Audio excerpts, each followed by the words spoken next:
199, M. Bourgoin. Oui, Monsieur le Président, chers collègues, un quotidien national revenait longuement mardi dernier sur une situation que nous connaissons bien dans les Hauts-de-Seine. Je cite: la précarité croissante qui frappe une part de plus en plus importante d'étudiants. À cela, plusieurs raisons, notamment la baisse des offres d'emploi et les loyers inabordables. C'est dans ce contexte aggravé que vous nous présentez ce rapport qui vise à la démolition de plus de 1000 logements étudiants de la résidence universitaire d'Antony. Votre rapport analyse la situation actuelle de cette résidence, il souligne la vétusté des bâtiments et le manque de confort.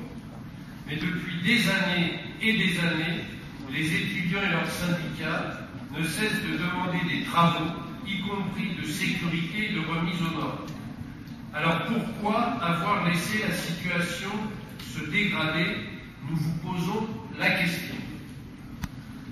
Cet été, le bâtiment C avec 548 chambres et l'école maternelle Jean Zay ont été murés, sans aucune concertation.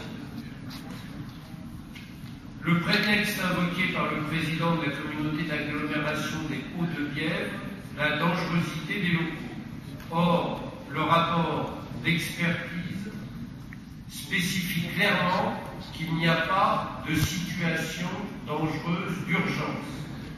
C'est pourquoi le collectif pour donner un avenir à la RUA, composé de syndicats d'étudiants, d'enseignants, de personnel, d'associations, d'élus de gauche, s'oppose à vos décisions qui accentuent la pénurie de logements étudiants et l'augmentation de leurs coûts. Nous connaissons votre réponse. La convention cadre en vue de produire ou améliorer 3000 logements étudiants d'ici 2013.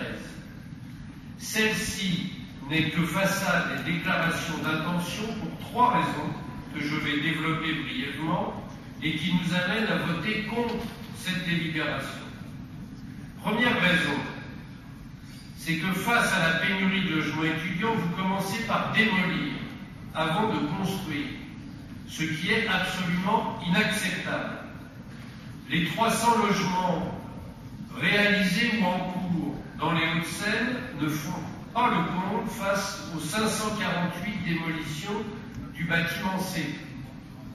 La deuxième raison, c'est qu'au mieux, les projets de construction en cours de montage, on en a la liste dans le rapport, dans l'ensemble du département, s'ils sont menés jusqu'au bout, permettront tout juste de remplacer les 1200 démolitions projetées à Antony. La troisième raison est financière. Chacun a pu noter qu'il n'y a aucun engagement financier pluriannuel pour la reconstruction de logements étudiants. Les financements seront donc pris sur la ligne budgétaire du logement. Or, chacun le sait ici, le budget voté par la majorité de notre Assemblée permet seulement de financer 2000 logements sociaux par an.